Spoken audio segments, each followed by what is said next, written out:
When a blind fan reached out to touch Michael Jackson at Wembley Stadium, security rushed to stop her. But what happened next brought the massive crowd to complete silence and left the king of pop in tears. In that single moment, something shifted that would haunt Michael for the rest of his life and change how the world saw the man behind the glove. But what did she whisper to him that made the world's biggest superstar break down on stage? And why did he say it was the most important moment of his entire career? The summer heat of 1988 hangs heavy over London as an ocean of voices merges into a single, deafening roar that seems to shake the very foundation of Wembley Stadium. Stage lights cut through the darkness like searchlights, illuminating faces pressed against barriers, arms stretched desperately toward an empty platform that pulses with anticipation. The guards form human chains, their eyes scanning the audience with the practiced wariness of those who have witnessed worship transform into chaos. The air itself feels electric, charged with the collective energy of thousands of hearts beating in unison, waiting for their idol to appear. A single spotlight pierces the darkness, and the stadium erupts. Michael Jackson emerges from beneath the stage, his military-style jacket catching the light, every sequin on his famous glove transformed into a tiny star. The opening notes of Smooth Criminal thunder through the massive speakers, but even the sound system struggles against the wall of human voices crying out his name.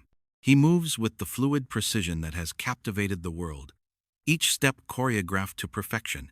Yet something in his gaze suggests he is searching the sea of faces for something he cannot name. The front sections surge forward like a tide, bodies pressed against metal barriers until they bend and groan under the pressure.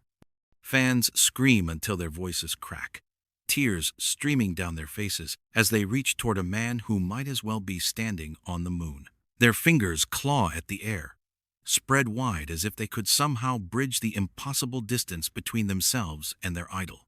Protection detail moves closer to the stage, their radios crackling with urgent whispers about crowd control and safety protocols, muscles tensed for the inevitable moment when devotion transforms into dangerous chaos. Michael spins, kicks, and glides across the stage with supernatural grace. But between the choreographed movements, his attention keeps returning to the audience. There is something extraordinary in the atmosphere tonight, an electric desperation that goes beyond the usual frenzy of his concerts. The faces below blur together into a tapestry of longing, each person believing that if they could just touch him, just make contact for one brief moment, something in their lives would be forever transformed. The lights sweep across the spectators, revealing tear-stained cheeks, trembling lips moving in silent prayers, and eyes that hold the kind of desperate hope usually reserved for religious experiences. The production crew operates with military precision in the shadows, their headsets buzzing with technical coordination, but even they pause occasionally to watch the spectacle unfolding before them. They have seen countless concerts, worked with the biggest names in the industry, but there is something about a Michael Jackson show that transcends entertainment and enters the realm of mass spiritual experience. The sound engineer adjusts levels to accommodate the noise, knowing that tonight, like every night on this tour, the audience will become as much a part of the performance as the man on stage. As he approaches the edge of the platform during his signature lean, the vast assembly below seems to hold their collective breath. The distance between performer and audience shrinks to mere feet, yet it might as well be an ocean. The beam follows his every move, casting long shadows that dance across the stadium walls like ghosts of all the performances that came before. The music swells, voices scream, and somewhere in the front row, a young woman with clouded eyes lifts her arms toward the sky, guided only by the sound of his voice and a hope that transcends sight itself. 30 minutes before showtime, Michael Jackson sits alone in his dressing room, his fingers trembling slightly as he adjusts the famous sequin glove for the 100th time. The walls around him vibrate with the distant rumble of thousands of voices chanting his name, a sound that once filled him with joy, but now carries the weight of impossible expectations. His reflection stares back from the mirror, the face the world knows by heart. But behind those eyes lies a man struggling under the crushing pressure of being everyone's savior, everyone's escape, everyone's dream made flesh. The door opens, and his security chief enters, clipboard in hand, his expression grim. "The audience tonight is more intense than usual," he reports. The barriers already straining under the pressure of bodies pressed against them. There have been incidents at other venues, fans fainting, getting crushed, doing anything to get closer to the man they believe can heal their broken hearts with a single touch. Michael nods absently, his mind already focused on the performance ahead, already calculating how close he can get to his audience without triggering the chaos that seems to follow him everywhere. His personal assistant adjusts his jacket, straightening the military-inspired details that make him look like a general in an army of dreams. But Michael feels more like a prisoner in his own success, trapped behind walls of fame that grow higher with each album, each tour, each moment in the public eye. He thinks of his childhood, of the boy who just wanted to make people happy through music, and wonders when that simple desire became this complicated dance between love and madness. The monitor in his dressing room shows the throng from above, a writhing sea of humanity that stretches beyond the limits of the camera's view. Each face represents a story, a life that has somehow been touched by his music, and the responsibility of that knowledge sits heavy on his shoulders. They don't just want a performance. They want salvation, transformation, a moment of magic that will justify their devotion and fill the emptiness in their lives. As he makes his way toward the stage entrance, the sound grows louder, more desperate. The crew members he passes avoid eye contact, understanding instinctively that this is his time of transition, when Michael Jackson, the man, must disappear completely so that Michael Jackson, the icon, can take his place. The corridors beneath Wembley Stadium echo with his footsteps, each step taking him further from his humanity and deeper into the mythology that both sustains and suffocates him. Standing at the platform that will lift him onto the stage, Michael closes his eyes and takes a deep breath. Above him, the enormous gathering waits in darkness, their collective need pressing down like a physical weight. In moments, he will emerge into that spotlight and become everything they need him to be, even as a small part of him wonders what it would feel like to be seen not as a god, but simply as a man who happened to love music more than life itself. The opening chords of "She's Out of My Life" drift across Wembley Stadium like a gentle breeze, and the frenzied energy shifts into something deeper, more reverent. Michael moves toward the front of the platform with deliberate steps, his voice carrying the raw emotion that has made this ballad a cornerstone of his live performances. The sea of faces below looks up at him with a mixture of adoration and longing, their voices joining his in a chorus that seems to rise from the very soul of the stadium. As he approaches the edge, following the choreography that has become second nature, something catches his eye in the front row. Among the usual chaos of reaching arms and screaming faces, one figure moves differently.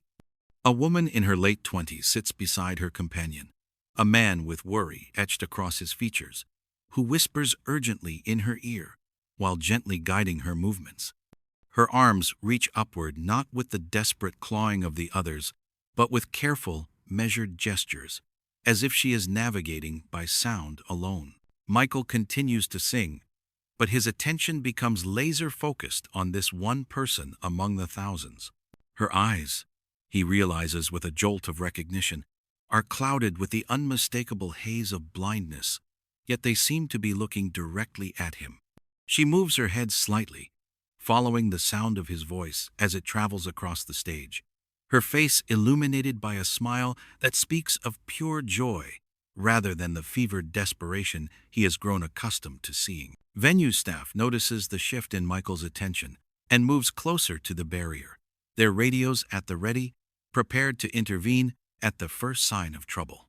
But something about this moment feels profound, transcendent even, and they hesitate. The woman's companion tries to pull her back, clearly concerned about the attention she is drawing. But she resists gently, her hand still extended toward the platform, as if she can feel Michael's presence through the air between them. Michael's voice wavers slightly as he continues the song, his professional instincts warring with something deeper, more human. The lighting operator, sensing the shift in energy, adjusts the beam to include the front row, and suddenly, the entire stadium can see what has captured their idol's attention. A hush begins to spread through the spectators, starting from those closest to the platform and rippling outward like stones dropped in still water. The music continues, but time seems to slow as Michael makes a decision that will define not just this performance, but his understanding of why he truly performs. He stops moving, plants his feet at the very edge, and looks down at the blind woman with an intensity that cuts through all the noise and chaos. In that moment, the distance between the king of pop and a woman who has never seen his face, but knows his soul through his music, becomes the most important space in the world. The band members exchange glances, uncertain whether to continue playing or stop, while the immense audience holds their collective breath, sensing that they are about to witness something that transcends entertainment and enters the realm of pure human connection.